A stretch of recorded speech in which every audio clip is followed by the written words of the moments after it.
Hello শিক্ষার্থী বন্ধুরা, আমরা আবার ফিরে আসলাম আমাদের রসায়ন প্রথম পত্রের শেষ অংশের কিছু বিষয় শেয়ার করার জন্য। তো আমরা এবারে রসায়ন প্রথম পত্রের তৃতীয় অধ্যায়ের কিছু বিষয় আলাপ করব। তৃতীয় অধ্যায় এখানেও এটাও খুব গুরুত্বপূর্ণ একটা অধ্যায়। এখান থেকেও অনেক প্রশ্ন আসে এবং এই প্রশ্নসমূহ খুব সহজে উত্তর করা যায় এবং এখানে ভালো নম্বরও পাওয়া যায়। তাই আমরা খুব গুরুত্ব সহকারে অধ্যায় পড়ব। দেখো এই অধ্যায় কি কি আছে। এই অধ্যায়ের প্রথম অংশে আছে হলো গ্রুপ কেমিস্ট্রি এবং পরের অংশে আরও কিছু গুরুত্বপূর্ণ বিষয় আছে। তো আমরা প্রথম দিক দিয়ে শুরু করি। প্রথম অধ্যায়ে গ্রুপ কেমিস্ট্রির মধ্যে প্রথমে আছে গ্রুপ 1, 2, 13, 14, 16, 17, 18 এই কটা গ্রুপ। এখান থেকে একটা প্রশ্ন অনেক সময় আসে। গ্রুপ 1 পর্যায় সারণীর গ্রুপ 1 এর মৌলসমূহ কারা তোমরা জানো। গ্রুপ 1 এটাকে আমরা ক্ষার ধাতু বলি। গ্রুপ 2 এর মৌলসমূহকে মৃৎক্ষার ধাতু বলি। তো প্রশ্ন অনেক সময় আসে যে ক্ষার ধাতু কাকে বলা হয়, মৃৎক্ষার ধাতু কাকে বলা হয়। তো তোমরা এটা 19-এও শিখে আসছো। এটা খুব সহজ একটা কোশ্চেন, পারবে। এ নিয়ে অত বেশি সময় আমরা নষ্ট করব না। গ্রুপ 13 এখানে মূল যে বিষয়টা সেটা হলো অ্যালুমিনিয়াম। অ্যালুমিনিয়াম ক্লোরাইডের জলীয় দ্রবণ অম্লধর্মী কেন? অ্যালুমিনিয়াম ক্লোরাইড ডাইমার গঠন করে। অ্যালুমিনিয়াম ক্লোরাইড ঊর্ধ্বপাতিত হয়। এইসব প্রশ্ন একটু ভালো করে দেখতে হবে। আর অনেক সময় খুব সহজ কোশ্চেন আসে অ্যালুমিনিয়াম অক্সাইড উভধর্মী। তো তোমরা এই বিষয়গুলো একটু গুরুত্ব সহকারে পড়বে, তো সেটা একটু খেয়াল রাখো। আর অ্যালুমিনিয়াম ক্লোরাইডের জলীয় দ্রবণ অম্লধর্মী। তো সেই বিষয়টা তোমরা কীভাবে ব্যাখ্যা করবে? দেখো এই ধরনের প্রশ্নসমূহের উত্তর করার ক্ষেত্রে আমরা একটা বিষয় অনুসরণ করতে পারি। এটা একটা লবণ। তো এই লবণটা তৈরি হয়েছে অ্যাসিড এবং ক্ষার দ্বারা। তো এই অ্যাসিড এবং ক্ষার এটা কি শক্তিশালী না দুর্বল, তার উপর ভিত্তি করে আমরা ব্যাখ্যাটা দিব। তো লবণটা যদি হয় অসম শক্তি অ্যাসিড এবং ক্ষার এর সাহায্যে, তাহলে এই লবণটা আবার পানির সাথে বিক্রিয়া করে সে অসম অ্যাসিড এবং ক্ষারে পরিণত হবে। আর যদি লবণটা হয় সবল অ্যাসিড সবল ক্ষারের লবণ, তাহলে কিন্তু পানির সাথে বিক্রিয়া করে আগের অ্যাসিড ক্ষারে পরিণত হবে না, তারা দ্রবণে আয়নিত হবে। তো অসম শক্তির অ্যাসিড ক্ষারের বিক্রিয়ার ক্ষেত্রে আমরা একই ধরনের ব্যাখ্যা দিতে পারি। অ্যালুমিনিয়াম ক্লোরাইড এটা যখন পানিতে বিক্রিয়া করবে বা পানিতে বিশ্লেষিত হবে, তখন তারা তৈরি করে অ্যালুমিনিয়াম হাইড্রোক্সাইড, যেটা হলো একটা দুর্বল ক্ষার, আর HCl যেটা সবল অ্যাসিড। সবল অ্যাসিড দ্রবণে সম্পূর্ণরূপে আয়নিত হয়ে তুলনামূলকভাবে একটু বেশি পরিমাণ হাইড্রোজেন আয়ন দিবে। পক্ষান্তরে দুর্বল অ্যালুমিনিয়াম হাইড্রোক্সাইড দ্রবণে আংশিক আয়নিত হয়ে একটু কম পরিমাণ বা তুলনামূলক কম হাইড্রোক্সিল আয়ন দিবে। ফলে দ্রবণে হাইড্রোক্সিল আয়নের তুলনায় হাইড্রোজেন আয়নের পরিমাণ বেশি থাকে। মানে হাইড্রোক্সিল আয়ন যে কটা থাকলো সে কটাকে হাইড্রোজেন আয়ন দ্বারা প্রশমিত হওয়ার পরেও কিছু অতিরিক্ত হাইড্রোজেন আয়ন থেকে যায়। এই অতিরিক্ত হাইড্রোজেন আয়ন থাকার জন্য দ্রবণটা অম্লধর্মী হয়। এভাবে আমরা সংক্ষেপে ব্যাখ্যা দিতে পারি। এখন দেখো এরকম aluminium chloride, copper sulphate, sodium carbonate এর যে কোনোটা আসুক না কেন, এখানে প্রশ্নের ক্ষেত্রে অনেক সময় ইঙ্গিত দেওয়া থাকে অ্যালুমিনিয়াম ক্লোরাইড জলীয় দ্রবণ অম্লধর্মী কেন। বুঝাই এখানে আমি প্রশ্নের মধ্যে উত্তর পাচ্ছি যে এটা অম্লধর্মী, মানে এখানে যে অ্যাসিডটা উৎপন্ন হয়েছে সেটা সবল, এই জন্য অম্লধর্মী। আবার যে ক্ষারধর্মী হয়, যে ক্ষারটা তো উৎপন্ন হয়েছে সেটা সবল। তো সেই অনুসারে আমি ব্যাখ্যাটা দিতে পারবো। তো এটা হলো গ্রুপ 13। গ্রুপ 14-এ খুব গুরুত্বপূর্ণ দুটো প্রশ্ন প্রায় এসে থাকে। একটা হলো carbon dioxide, silicon dioxide. Carbon dioxide সাধারণ তাপমাত্রায় গ্যাসীয়, সিলিকন ডাইঅক্সাইড কঠিন। এটা তোমরা বহুবার 9-10-এ শিখছো, আর এখানে তো শিখছো। এটা একটু গুরুত্ব সহকারে পড়তে হবে। আরেকটা হলো কার্বন টেট্রাক্লোরাইড আর্দ্র বিশ্লেষিত হয় না, সিলিকন টেট্রাক্লোরাইড আর্দ্র বিশ্লেষিত হয়। এই দুইটা প্রশ্ন একটু বেশি গুরুত্ব সহকারে পড়বে। এছাড়াও এখান থেকে অনেক সময় জারণ সংখ্যার ব্যাপার আসে, যে কার্বন এর দুটো জারণ সংখ্যা আছে, একটা বা জারণ সংখ্যা বা যোজনী, একটা 2 এবং একটা 4। আবার এই গ্রুপের সব মৌলেরই আছে, কিন্তু এই গ্রুপের উপর থেকে যদি আমরা আস্তে আস্তে নিচের দিকে যাই, মানে কার্বন থেকে লেডের দিকে, তো আমরা দেখব এর জারণ সংখ্যা +4 থেকে +2 এর স্থিতিশীলতা বৃদ্ধি পাচ্ছে। তো এটাও একটু তোমরা দেখবে, এর কারণ এলো গ্রুপ 14। গ্রুপ 15 এটা খুব গুরুত্বপূর্ণ। এখানে আছে নাইট্রোজেন, ফসফরাস। নাইট্রোজেন এবং ফসফরাসের মধ্যে সক্রিয়তার পার্থক্য, নাইট্রোজেন কম সক্রিয়, ফসফরাস অধিক সক্রিয়। বন্ধনের কারণে নাইট্রোজেনের মধ্যে ত্রিবন্ধন আছে, ফসফরাস এটা হলো চতুষ্কোণী কাঠামোতে থাকে একক বন্ধনে। এসব কারণ ব্যাখ্যা দিবে। আর নাইট্রোজেনের যে গুরুত্বপূর্ণ প্রশ্নটা সেটা হলো হাইড্রাইড, অ্যামোনিয়া এবং ফসফরাসের হাইড্রাইড ফসফিন। অ্যামোনিয়া এবং ফসফিনের মধ্যে কোনটা অধিক ক্ষারধর্মী এবং কেন, এটাও খুব গুরুত্বপূর্ণ প্রশ্ন। আর এছাড়া আছে হলো নাইট্রোজেন শুধুমাত্র ট্রাই হ্যালাইড গঠন করে, যেমন NCl3, আর ফসফরাস PCl3 এবং PCl5, মানে ট্রাই হ্যালাইড এবং পেন্টাহ্যালাইড উভয় গঠন করে। এই দুটো দেখবে। আর এর চেয়ে যে একটু ঘুরিয়ে কোশ্চেন করে, NCl3 PCl3 মধ্যে কোনটা দ্রুত আর্দ্র বিশ্লেষিত হয় এবং কেন। এই ক্ষেত্রে নাইট্রোজেন এবং হ্যালোজেন বা নাইট্রোজেন এবং ক্লোরিন বা ফসফরাস ক্লোরিন এর মধ্যে তড়িৎ ঋণাত্মকতার পার্থক্যের সাহায্যে ব্যাখ্যা করবে। কারণ NCl3 তার মধ্যে দেখবে তড়িৎ ঋণাত্মকতার পার্থক্য কেমন। যদি কম হয় তাহলে এখানে ইলেকট্রনগুলো দুটো বন্ধনের মাঝামাঝি অবস্থান করে এবং বন্ধনে ইলেকট্রনগুলো সুষমভাবে থাকে, ফলে বন্ধনটা মজবুত হয়। আর PCl3-র ক্ষেত্রে যদি P এবং Cl মধ্যে তড়িৎ ঋণাত্মকতার পার্থক্য বেশি হয়, তাহলে যেদিকে তড়িৎ ঋণাত্মকতা বেশি সেদিকে ইলেকট্রনগুলো চলে যাবে, বন্ধনটা দুর্বল হবে, সহজে পানির সাথে বিক্রিয়া করবে, আর্দ্র বিশ্লেষণ তাড়াতাড়ি হবে। তো এই অনুসারে ব্যাখ্যাগুলো দিবে। এটা হলো গ্রুপ 15।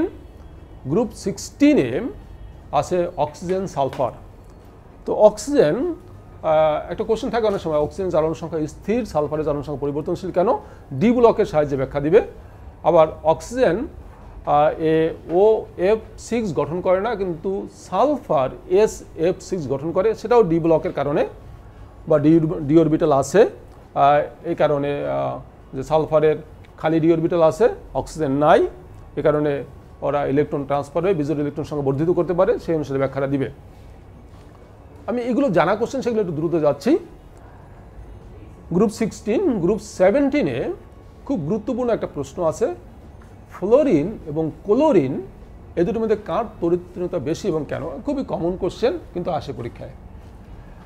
আর এখানে হ্যালোজেন কি, হ্যালোজেন কেন বলা হয়, আবার ফ্লোরিনের জারণ সংখ্যা স্থির, ক্লোরিন পরিবর্তনশীল কেন, অসামঞ্জস্য বিক্রিয়া, অসামঞ্জস্য বিক্রিয়া কাকে বলে, মানে ক্লোরিনের সাথে সোডিয়াম হাইড্রোক্সাইডের বিক্রিয়া, একটা 15 ডিগ্রি সেলসিয়াস তাপমাত্রা, একটা হলো 70 ডিগ্রি সেলসিয়াস তাপমাত্রায় যে যৌগগুলো তৈরি হয়, তার মধ্যে ক্লোরিন একটা নির্দিষ্ট মৌল, তার জারণ সংখ্যার পরিবর্তন ঘটে। দুইটা ভিন্ন যৌগের ক্ষেত্রে জারণ সংখ্যা ভিন্ন ভিন্ন হয়, একটা জারণ হয়, একটা বিজারণ হয়, সেজন্য এটা অসামঞ্জস্য বিক্রিয়া। তো এটা তোমরা জানবে। আর 18-এ, গ্রুপ 18-এ নিষ্ক্রিয় গ্যাসের ব্যবহার। আর একটা আছে যে নিষ্ক্রিয় গ্যাসের ক্ষেত্রে, যেমন হিলিয়াম সাধারণত নিষ্ক্রিয় গ্যাস বলতেই বোঝায় এরা সহজে বিক্রিয়া করে না, তবুও বিশেষ অবস্থায় বিক্রিয়া করে। তো বিক্রিয়া করার ক্ষেত্রে নিষ্ক্রিয় গ্যাসের উপর থেকে যত নিচের দিকে যাওয়া যায় আকার বড় হয়, ফলে ওর বহিঃস্থস্তরের ইলেকট্রনগুলো ট্রান্সফার করা সহজ হয়, তাই তারা বিজোড় ইলেকট্রন সংখ্যা প্রাপ্ত হতে পারে এবং বিক্রিয়া করতে পারে। এটা সেই ক্ষেত্রে কিছু যৌগ আছে, যেমন xenon difluoride, xenon টেট্রাফ্লোরাইড, xenon hexafluoride. এদের গঠন অনেক সময় পরীক্ষায় আসে এবং তাদের জ্যামিতিক আকৃতি বা সংকরায়ন সম্পর্কে ধারণা আমার একটু রাখবে। আর এছাড়া নিষ্ক্রিয় গ্যাসের ব্যবহার। আর একটা হলো ক্লাথলেট গঠন। এই হলো গ্রুপ 18। এরপরে আসা ডি ব্লক মৌল।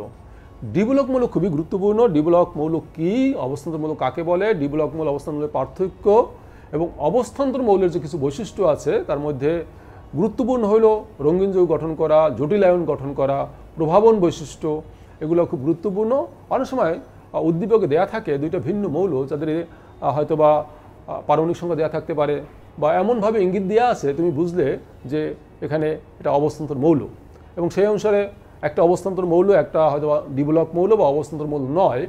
সেক্ষেত্রে তোমার হয়তো একটাকে বলা হলে একটা রঙিন যৌগ গঠন করে, আর একটা বা এই দুইটা মৌলের মধ্যে কোনটি রঙিন যৌগ গঠন করবে কেন ব্যাখ্যা করো। সেক্ষেত্রে তোমার অবস্থান্তর মৌলের বৈশিষ্ট্যর সাহায্যে ব্যাখ্যাটা করতে হবে, যে স্থিতিশীল আয়নের ডি উপস্তর আংশিক পূর্ণ সেই অনুসারে ব্যাখ্যাটা দিবে। তো এক্ষেত্রে তুমি কয়েকটা উদাহরণ দেখতে পারো, যেমন টেট্রাঅ্যামিন কপার সালফেট, তারপরে আছে হলো tetraammine zinc sulphate, potassium ferrocyanide, potassium ferricyanide. এই এক্সাম্পলগুলো তুমি ভালোভাবে দেখে রাখতে পারো। তো এটা হলো অবস্থান্তর মৌল। তারপরে আসি আমরা হলো সিগমা বন্ধন পাই বন্ধন কাকে বলে, তাদের পার্থক্য। আরেকটা জিনিস বলি, যে কোনো পার্থক্যের ক্ষেত্রে সাধারণত এখন তো পার্থক্যভাবে আসে না, পার্থক্য থাকলে হয়তো বা খ নম্বরের কোশ্চেনে থাকতে পারে 2 নম্বর, তো ক্ষয়ে 2 নম্বর আছে। তো পার্থক্য 2 নম্বরের জন্য 2টা পার্থক্য লেখা যথেষ্ট, কিন্তু তার মধ্যে একটা হতে হবে সংজ্ঞা, আর একটা গুরুত্বপূর্ণ পার্থক্য। তুমি পার্থক্যের সংখ্যা বাড়ালে হয়তো বা পার্থক্যগুলো ওইরকম উপযুক্ত হলো না, সেক্ষেত্রে কিন্তু ভালো নম্বর পাওয়ার সম্ভাবনা কম। আর তুমি পার্থক্য সংখ্যা না বাড়িয়ে পার্থক্য একদম জোরালো পার্থক্যগুলো দিবে, সেক্ষেত্রে একটা হলো তোমার প্রথমটা হলো সংজ্ঞা, সেদিকে খেয়াল রাখবে। আবার অনেক সময় আমি দেখেছি যে এই সংজ্ঞা যেটা থাকে সেই সংজ্ঞার মধ্যে কথাগুলো আবার পার্থক্য আকারে কোনো ছাত্র লেখে, সেটা কিন্তু রিপিট করা হয়, সেটা তোমরা পরিহার করবে, সেটার জন্য পার্থক্য না আসে। তো এটা হলো সিগমা বন্ধন পাই বন্ধন। তো সিগমা বন্ধন পাই বন্ধনের সংজ্ঞা পার্থক্য অনেক সময় আসে, সিগমা বন্ধন একটি সমযোজী বন্ধন ব্যাখ্যা করো। তো সেই ব্যাখ্যা করার ক্ষেত্রে তোমরা সিগমা বন্ধনের সংজ্ঞা জানবে, সমযোজী বন্ধনের সংজ্ঞা জানবে, তারপর বলতে হবে যে এটাও এক ধরনের যেহেতু শেয়ারিং, সেজন্য এটা একটা সমযোজী বন্ধন। এরপরে খুব গুরুত্বপূর্ণ একটা বিষয়, সেটা হলো এটা এখান থেকে কোশ্চেন আসেই বলা যায়, সংকরায়ন। তো সংকরায়নের ক্ষেত্রে খুব জটিল ধরনের সংকরায়ন তোমাদের পড়ার দরকার নেই। এক্ষেত্রে sp2 sp3 সংকরায়নগুলো একটু বেশি গুরুত্ব সহকারে দেখবে, তবে এই যে sp2 sp3 সংকরায়নের যে প্রয়োগগুলো সেগুলো ভালো করে দেখতে হবে। তবে এক্ষেত্রে যেটা আসে সংকরায়নের প্রকারভেদ যেটা আসে বললাম, আর যেটা মূল আসে সংকরায়ন অনুসারে তো অণু বা আয়নের আকৃতি তৈরি হয়, বা আকৃতি নির্ভর করে সংকরায়নের উপর, কিন্তু এই আকৃতির উপর আবার মুক্ত জোড় ইলেকট্রনের প্রভাব আছে। তো এখান থেকে সংকরায়ন এবং মুক্ত জোড় ইলেকট্রনের প্রভাব অণু বা আয়নের আকৃতির উপর, এই বিষয়গুলো ভালোভাবে দেখবে। এক্ষেত্রে কয়েকটা উদাহরণ, যেমন ধরো তুমি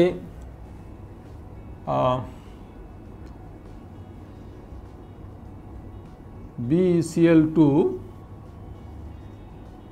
BF3 CH4 CF4 CCl4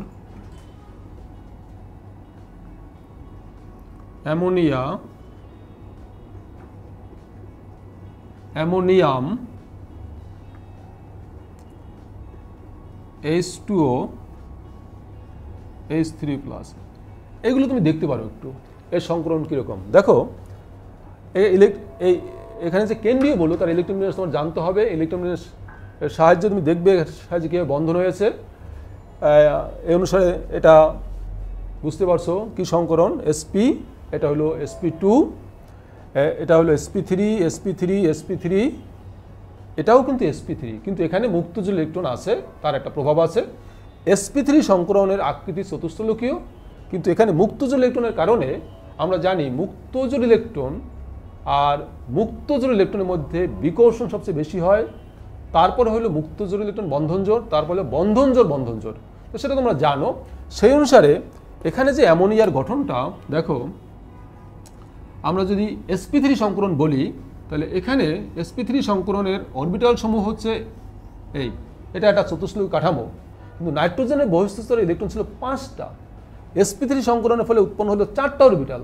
4টা অরবিটালে 5টা ইলেকট্রন বা কীভাবে ডিস্ট্রিবিউট করব, আমরা যদি এখানে 2টা দেই, এখানে একটা, এখানে একটা, এখানে একটা, এখানে হাইড্রোজেন এসে শেয়ার করলো, এখানে হাইড্রোজেন এসে শেয়ার করলো, এখানে হাইড্রোজেন এসে শেয়ার করলো, ফলে দেখো এই যে শেয়ার করলো এটা বন্ধনজোড়, এটা মুক্তজোড়।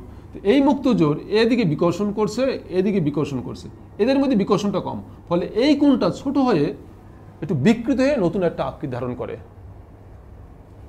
তো এটাকে আমরা এটা ট্রাইগোনাল পিরামিডাল একটা আকৃতি হয়, এবং যদি এটা sp3 সংকরণ হতো এবং চতুষ্কোণী কাঠামো থাকতো তাহলে কোণ হতো 109 ডিগ্রি 28 মিনিট, কিন্তু সেটা বিকৃত হয়ে হয় 107 ডিগ্রি 107 ডিগ্রি। তো এই জিনিসগুলো তোমার একটু বুঝতে হবে। সংকরণ sp3 কিন্তু আকৃতির বিকৃত হয়ে গেলো, এইগুলি পরীক্ষায় বেশি আসে। আবার অ্যামোনিয়াম, যেটা দেখো অ্যামোনিয়াম যখন হবে এখানে NH3 এর সাথে একটা হাইড্রোজেন আয়ন, যখন এখানে একটা হাইড্রোজেন আয়ন আসলো H+, এই দুইটা ইলেকট্রন, এখানে কোনো ইলেকট্রন নাই, ফলে এর সাথে সন্নিবেশ সমযোজী বন্ধন হয়। বন্ধন হয়ে এই যে এটা হয়, এটা কিন্তু তখন বন্ধন জোড় হয়ে গেল। আর বন্ধন জোড় হলে সবগুলোই বন্ধন জোড়, ফলে সবার মধ্যে বিকর্ষণ সমান, আর বিকর্ষণ সমান হওয়ার কারণে আকৃতি চতুষ্কোণী হবে।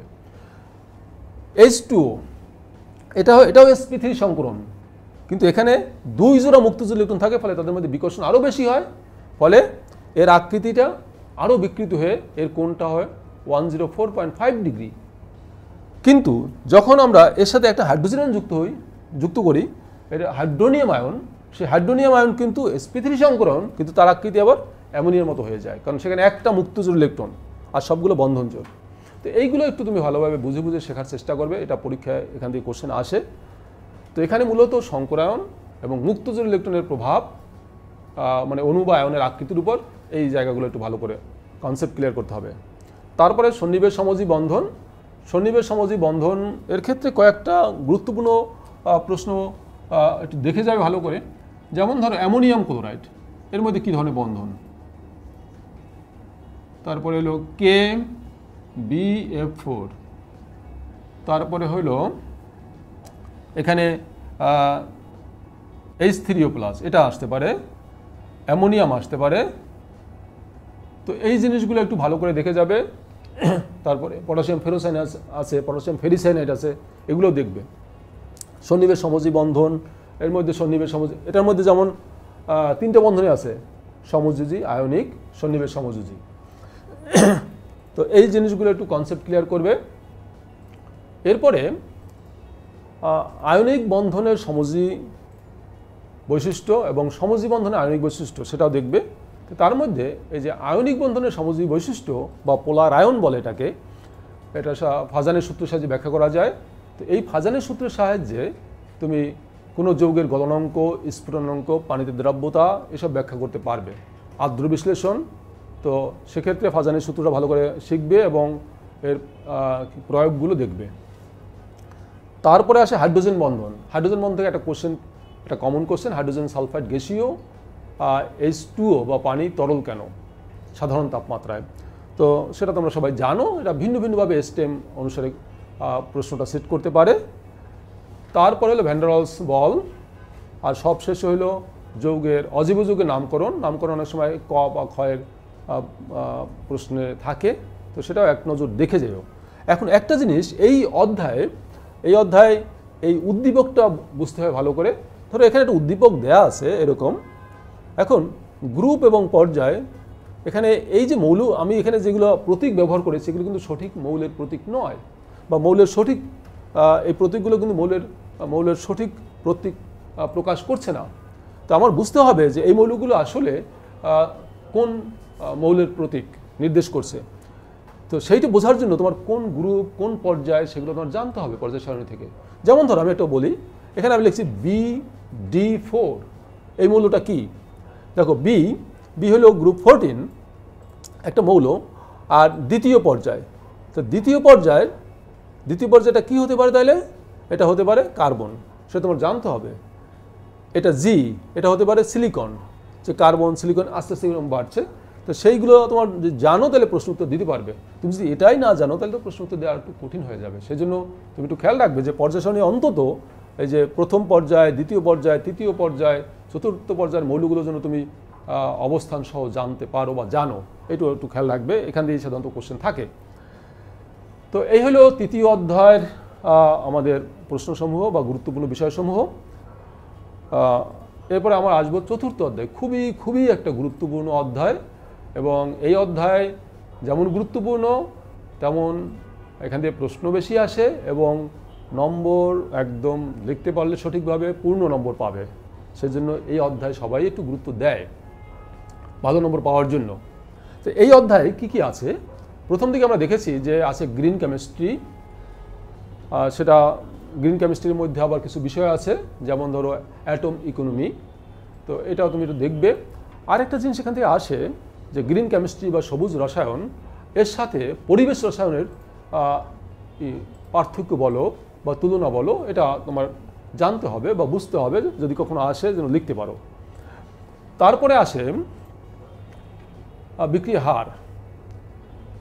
বিক্রিয়ার হার বলতে কি বুঝি? বিক্রিয়ার হার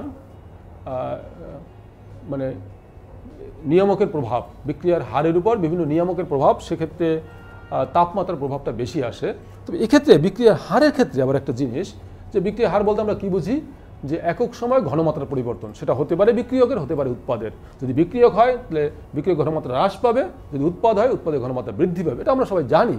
আবার এই ক্ষেত্রে একটা বিষয়, যদি কখনো এই ধরনের অঙ্ক আসে, ধরো যে কোনো একটা বিক্রিয়া আমরা যদি লিখি, হাইড্রোজেন প্লাস আয়োডিন এরা বিক্রিয়া করে হাইড্রোজেন আয়োডাইড উৎপন্ন করলো, আমরা দেখলাম এটা। এখন এখানে হাইড্রোজেনটা কিন্তু হ্রাস পেয়েছে আর হাইড্রোজেন আয়োডাইড বৃদ্ধি পেয়েছে।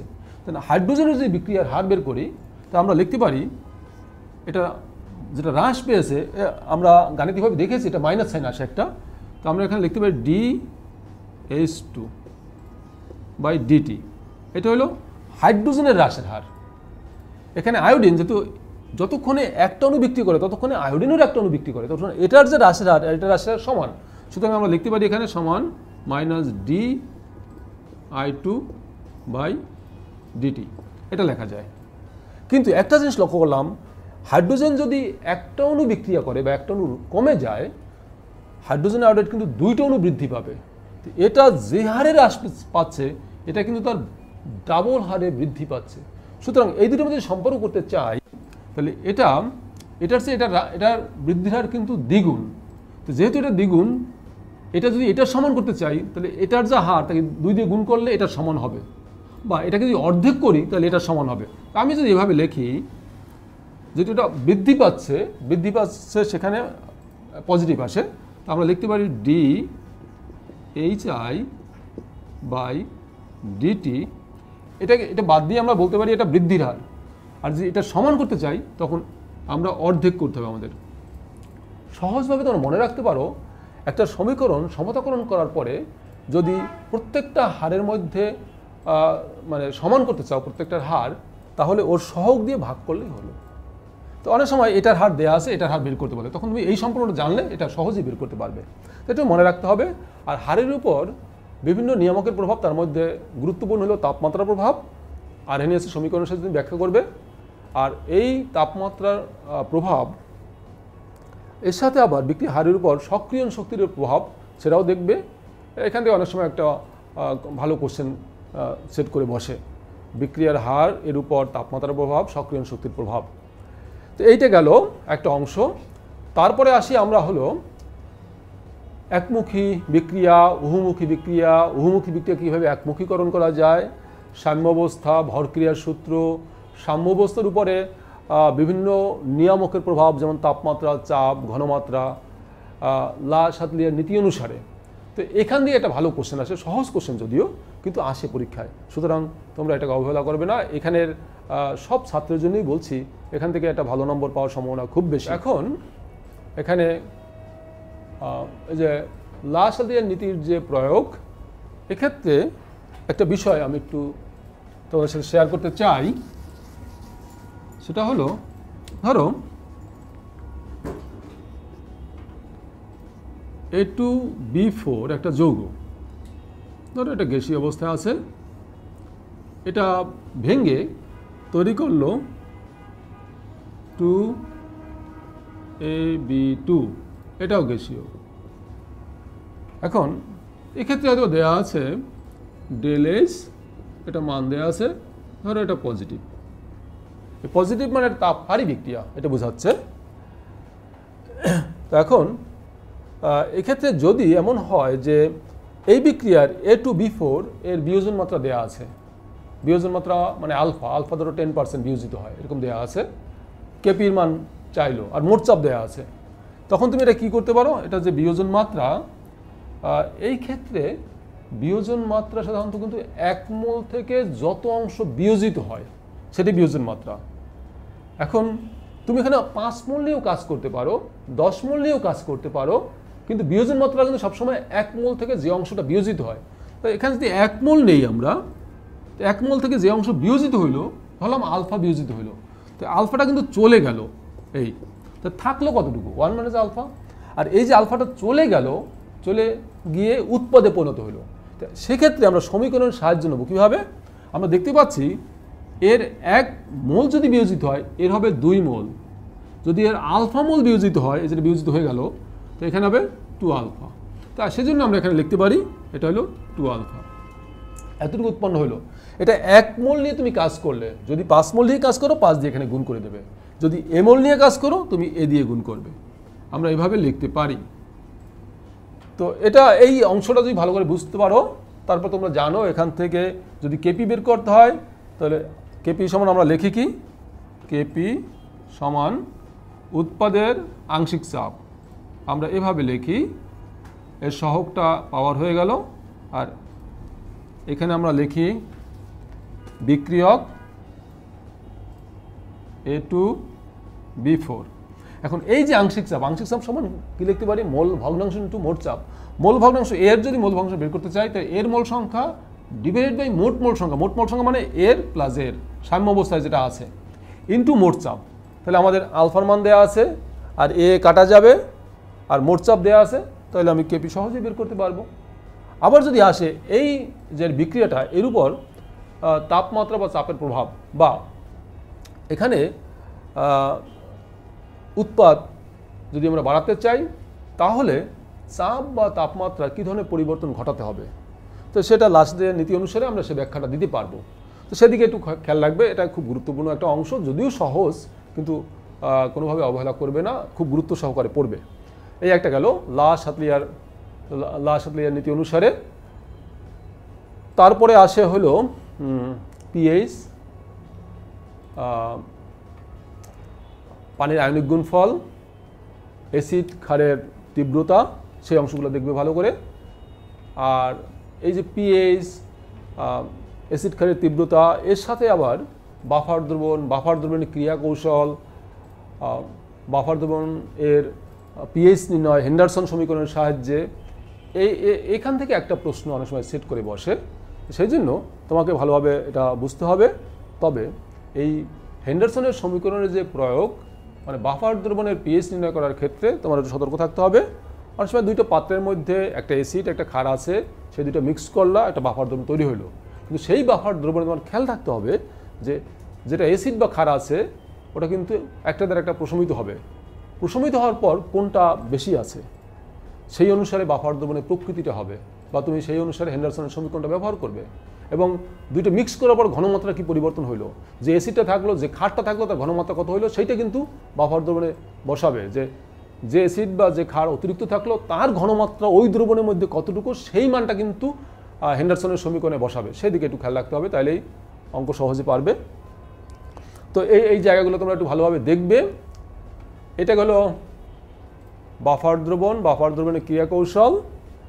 তারপরে আসি আমরা শেষ যে অংশ, সেটাও খুব গুরুত্বপূর্ণ, সেখান থেকে অনেক সময় একটা প্রশ্ন আসে।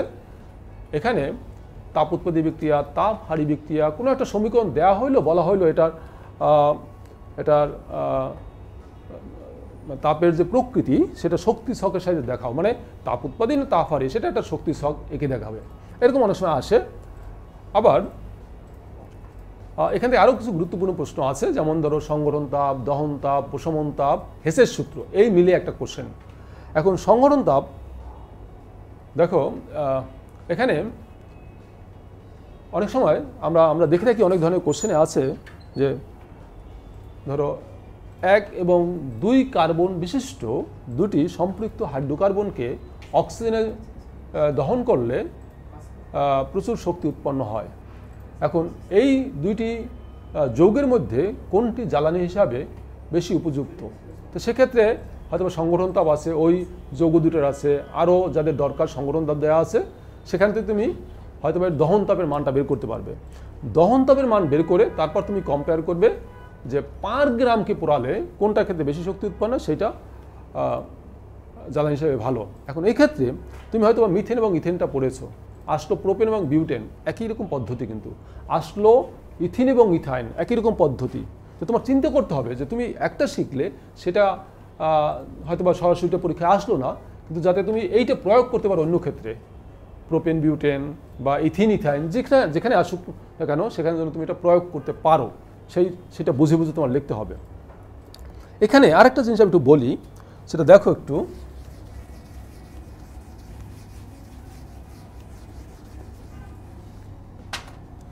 ধরো মিথেন CH4, এটা তুমি অক্সিজেনে পোড়ালা বা দহন করলা, তো এটা হলো কার্বন ডাইঅক্সাইড প্লাস পানি, এখানে শক্তি উৎপন্ন হলো একটা। তো তোমার প্রথম কাজ হলো এটা ব্যালেন্স করা। কীভাবে ব্যালেন্স করবে? এখানে কার্বন একটা ঠিক আছে, এখানে আমরা দেখতে পাচ্ছি হাইড্রোজেন 4টা, আমি এখানে 2 দিলে হাইড্রোজেন 4টা হয়ে গেল, অক্সিজেন হলো 2টা 4টা, আমি এখানে 2 দিলাম, ব্যালেন্স হয়ে গেল। এখন এই বিক্রিয়ার ডেলেস কত? ডেলেস আমি লিখতে পারি উৎপাদের সংগঠন তাপের সমষ্টি, লিখবো আমি ডেলেস F কার্বন ডাইঅক্সাইড প্লাস ডেলেস F, এখানে সংখ্যা 2, এটা আগে দেবো, এই F পানি, এলে উৎপাদের সংগঠন তাপের সমষ্টি পেলাম, মাইনাস বিক্রিয়কের সংগঠন তাপের সমষ্টি, আমি এখানে লিখব ডেলেস F CH4 প্লাস ডেলেস F, এখানে 2 আছে, ডেলেস F অক্সিজেন। এটা হলো উৎপাদের সংগঠন তাপের সমষ্টি, এটা হলো বিক্রিয়কের সংগঠন তাপের সমষ্টি। এখন এক্ষেত্রে হয়তোবা এই যে মিথেনের সংগঠন তাপটা কোশ্চেনে দেওয়া আছে, আর একটাও দেওয়া নাই, দেওয়া আছে কয়েকটা ইকুয়েশন। কি equation? Carbon plus oxygen, carbon dioxide, এখানে ডেলেসের মান দেওয়া আছে, ডেলেস সমান -393.5 কিলোজুল। আবার দেওয়া আছে hydrogen plus oxygen, half hydrogen, পানি, ডেলেস দেওয়া আছে -285.85 কিলোজুল। দেখো এই সমীকরণটা দেওয়া আছে, বলা হলো মিথেনের দহন তাপ কত, বা এরকম আরেকটা সমীকরণ দেওয়া আছে মিথেন ইথেনও দেওয়া আছে, বলা হলো এই দুটোর মধ্যে কোনটা জ্বালানি হিসেবে ভালো। এখন তোমার তো দহন তাপটা আগে বের করতে হবে, মানে দেখো এই বিক্রিয়া তাপ যা, মিথেনের দহন তাপও তা। কারণ দহন তাপের সঙ্গে আমরা পড়েছিলাম যে 1 মোল কোনো পদার্থের 1 মোলকে পর্যাপ্ত অক্সিজেনের সম্পূর্ণ দহন করতে তাপশক্তির যে পরিবর্তন হয় তাকে দহন তাপ বলে। তো সেই অনুসারে আমরা এই সমীকরণটা দেখলাম, সেভাবেই আছে। তো এটার বিক্রিয়া তাপও যা, দহন তাপও তা, মিথেনের দহন তাপও তা। তাহলে আমি এক্ষেত্রে কার্বন ডাইঅক্সাইডের সংগঠন তাপ, দেখো এই যে বিক্রিয়াটা, আমি সংগঠন তাপ বলতে বুঝি যে কোনো পদার্থের 1 মোল তার উপাদান মৌল হতে উৎপন্ন করতে তাপ শক্তির যে পরিবর্তন হয় সেটা ওই পদার্থের সংগঠন তাপ। তাহলে এটাই কিন্তু কার্বন ডাইঅক্সাইডের সংগঠন তাপ। তো আমি এখানে এই মানটাই এখানে বসাতে পারবো। অনুরূপভাবে এই পানির ক্ষেত্রে দেখো, পানির 1 মোল তার উপাদান মৌল তৈরি হয়েছে, এই পরিমাণ তাপের পরিবর্তন হয়েছে, সুতরাং এটাই পানির সংগঠন তাপ, এটা বসাতে পারবো। এটার মান দেয়া আছে, এটা হলো একটা মৌলিক অবস্থা। মৌলিক অবস্থায় সংগঠন তাপের মান হলো 0। কেন 0? আমরা সংগঠন তাপের সংজ্ঞায় পড়ছি কোনো পদার্থের 1 মোল তার উপাদান মৌল হতে, তো এটা তার উপাদান মৌল হইতো, তো এটা থেকে তৈরি করতে তাপশক্তির পরিবর্তন হবে না, সেই জন্য সংগঠন তাপ হলো 0। তো আমরা এই মানগুলো বসিয়ে আমরা এই হিসাবটা করতে পারবো। এখন দেখো এই কোশ্চেনটাই হয়তোবা এখানে তুলনামূলক একটা বিশ্লেষণ আছে, কোনটা জ্বালানি হিসাবে ভালো, এটা ঘ নম্বরের কোশ্চেন থাকতে পারে। আবার ক্ষয়ে কোশ্চেন থাকতে পারে যে 5 গ্রাম কার্বনকে পোড়ালে কতটুকু তাপ উৎপন্ন হবে।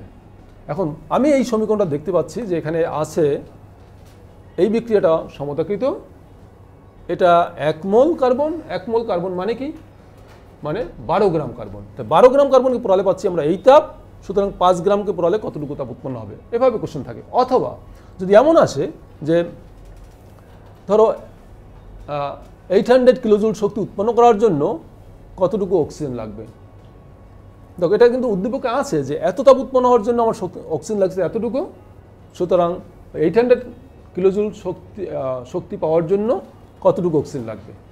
তো এইগুলো মানে সহজ প্রশ্ন, কিন্তু তোমার বুঝতে হবে।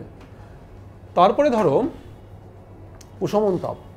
প্রশমন তাপের ক্ষেত্রে তোমরা জানো যে এখানে 3টা গুরুত্বপূর্ণ বিষয় আছে। একটা হলো তীব্র অ্যাসিড তীব্র ক্ষার, এর প্রশমন তাপ সর্বদাই ধ্রুব সংখ্যা। আবার তীব্র অ্যাসিড সবল ক্ষার, তীব্র অ্যাসিড দুর্বল ক্ষার, এর প্রশমন তাপের মান স্থির মানের চেয়ে কম। তো আবার যদি আমরা HF নেই, HF এর সাথে যে কোনো সবল ক্ষারের বিক্রিয়া প্রশমন তাপের মান আবার বেশি হয়। তো এই ব্যাখ্যাগুলো একটু ভালোভাবে শিখবে। দুর্বল অ্যাসিড দুর্বল ক্ষারের ক্ষেত্রে প্রশমন তাপের মান কমে যাওয়ার কারণ তোমরা জানো যে দুর্বল অ্যাসিড দুর্বল ক্ষার এটা দ্রবণে সম্পূর্ণ আয়নিত হয় না, আংশিক হয়। তো যেটুকু আয়নিত হয় তারা বিক্রিয়া করে, তার থেকে তাপ উৎপন্ন হয়।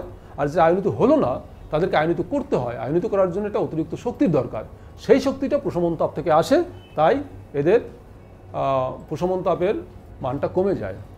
আবার ধরো HFের ক্ষেত্রে এরকম হয় কেন? HFে আমরা এখানে দেখতে পাচ্ছি ফ্লোরিন। ফ্লোরিন হল সবচেয়ে তড়িৎ-ঋণাত্মক মৌল। সবচেয়ে তড়িৎ-ঋণাত্মক মৌল হওয়ায় এর সাথে পানির বন্ধনটা একটু বেশি শক্তিশালী হয়। অর্থাৎ এখান থেকে যে হাইড্রেশন এনথালপির মানটা অনেক বেড়ে যায়। ফলে প্রশমন তাপের সাথে এই অতিরিক্ত শক্তি যুক্ত হয়ে মোট শক্তিটা বেড়ে যায়, অর্থাৎ প্রশমন তাপের মানটা বেড়ে যায়। সেই জন্য HFের ক্ষেত্রে তাপটা একটু বেশি পাই। তো এইরকম অনেক প্রশ্ন এখান থেকে আসতে পারে। আর এখান থেকে আরও কিছু ছোটো ছোটো প্রশ্ন আছে, যেমন ধরো পরমাণুকরণ তাপ, বন্ধন শক্তি, বন্ধন বিয়োজন শক্তি, এই সম্পর্কে তোমরা একটু আইডিয়া নেবে। তবে খেয়াল রাখবে এই ক্ষেত্রে কিন্তু প্রশ্নটা ভালোভাবে বুঝতে হবে, উদ্দীপক ভালোভাবে বুঝতে হবে, কী চেয়েছে এবং তোমার সেজন্য কী কী জানা দরকার, সেগুলো যদি বুঝতে পারো তাহলে সঠিকভাবে উত্তর করতে পারবে। এইগুলো চতুর্থ অধ্যায়। তারপরে আসি আমরা পঞ্চম অধ্যায়। পঞ্চম অধ্যায় এখানে যদিও অধ্যায়টা খুব গুরুত্বপূর্ণ, কিন্তু অনেক সময় ছাত্ররা এটাকে গুরুত্ব একটু কম দেয়। আবার দেখা যাচ্ছে অ্যাডমিশন টেস্টে এখান থেকে অনেক ছোটো ছোটো কোশ্চেন আসে, সেই জন্য গুরুত্ব দেওয়াই উচিত। আবার বোর্ড পরীক্ষাও একটা সিকিউ থাকে এখান থেকে। তো পঞ্চম অধ্যায়ের প্রথম দিকে যে কোশ্চেন সেটা হলো খাদ্য নিরাপত্তা।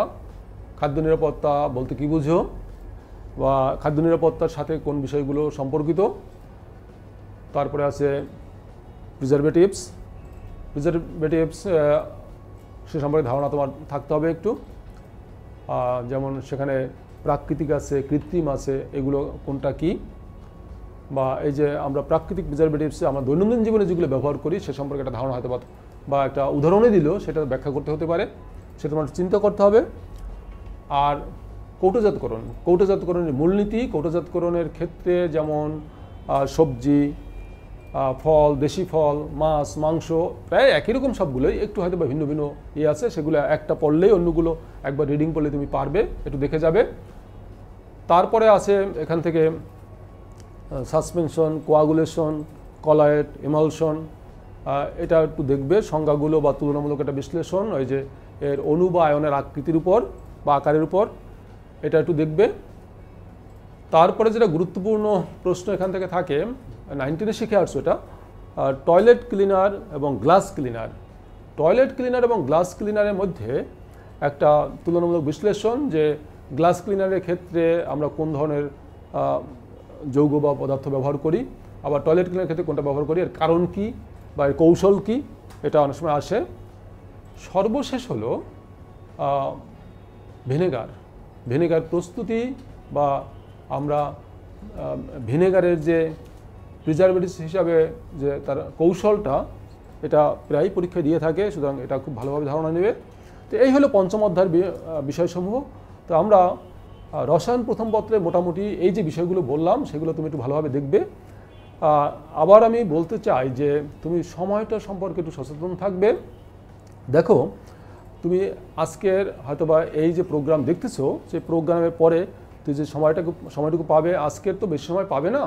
তো যে সময়টুকু পেলে তুমি আজকের হয়তো তুমি 2 ঘন্টা পড়তে পারবে, সেই 2 ঘন্টা সময় তুমি কি পড়বে সেটা আমি প্রথম দিকের ধারণা দিয়েছি, সেভাবে একটু চেষ্টা করো।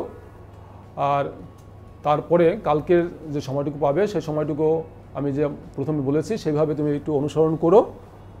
তারপরে রিভিশনের একটা টাইম রাখবে। রিভিশনের টাইমে তুমি দেখবে যে বিষয়গুলো তোমার হয়তো বা একটু আবছা আবছা মনে পড়তেছে না, সেইগুলো তুমি মনে করার চেষ্টা করবে। আরেকটা জিনিস, যে বিষয়গুলো তোমার কাছে একটু কঠিন মনে হয়, তুমি যখন একটু রেস্টে আসো তখন বা শুয়ে আছো তখন তুমি একটু মেমোরাইজ করো, দেখো বিষয়গুলো সম্পর্কে তোমার ধারণাটা সঠিক আছে কি না, বা বইটা আরেকবার একটু দেখতে হতে পারে, দেখে নাও।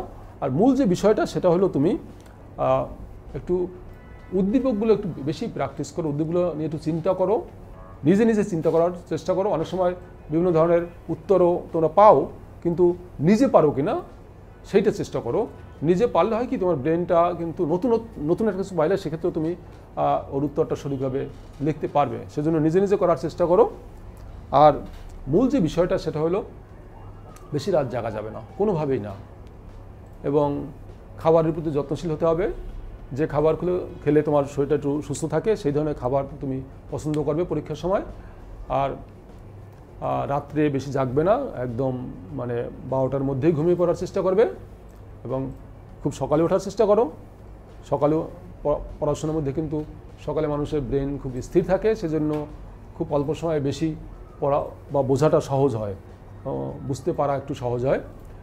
তো সেদিকে খেয়াল রাখো। আর পরীক্ষার পূর্বের রাত্রে কোনোভাবেই বেশি রাত জাগবে না, কিন্তু এটা খেয়াল রেখো। আর পরীক্ষার হলে তোমার যে প্রয়োজনীয় জিনিসপত্র সেগুলো দেখো, তোমার যে ট্রান্সপারেন্ট যে ফাইল তাতে আছে কিনা সেটা চেক করবে। পরীক্ষা হলে যাবে এবং পরীক্ষার খাতা ঠিকমতো ফিল আপ করবে, কোশ্চেনটা পাবে। কোশ্চেনটা পেয়ে কোশ্চেনগুলো একটু ভালো করে পড়ো, পড়েগুলো যেগুলো তোমার কাছে মনে হয় তুমি সহজে পারো, ভালো পারো, সেই প্রশ্নগুলো সিলেক্ট করো। প্রয়োজনটা অর্ডার দিতে পারো, সেই অর্ডার অনুসারে যে কোনটার পর কোনটা উত্তর করবে দিয়ে তারপর লেখা শুরু করো। এবং শেষে অবশ্যই রিভিশন দিবে। চিন্তিত হওয়ার কোনো কারণ নাই। সৃজনশীল পদ্ধতির মূল হলেও কিন্তু তোমার চিন্তা করতে হবে বেশি, লিখতে হবে কম, সেটাই কিন্তু যাচাই করতে হবে। তো এই হলো আমাদের আজকে রসায়ন প্রথম পত্রের বিষয়সমূহ ছিল। আশা করি তোমাদের একটা চমৎকার পরীক্ষা হবে। চিন্তিত হবেই না কোনোভাবে, ভিতরে কনফিডেন্স বাড়াও, নিজের এইটা বাড়াও, মনোবলটা বাড়াও, তাহলে একটা ভালো পরীক্ষা হবে। সবাই সুস্থ থাকবে, ভালো থাকবে, আর ভালো পরীক্ষার জন্য প্রস্তুতি নেবে। সবাইকে ধন্যবাদ।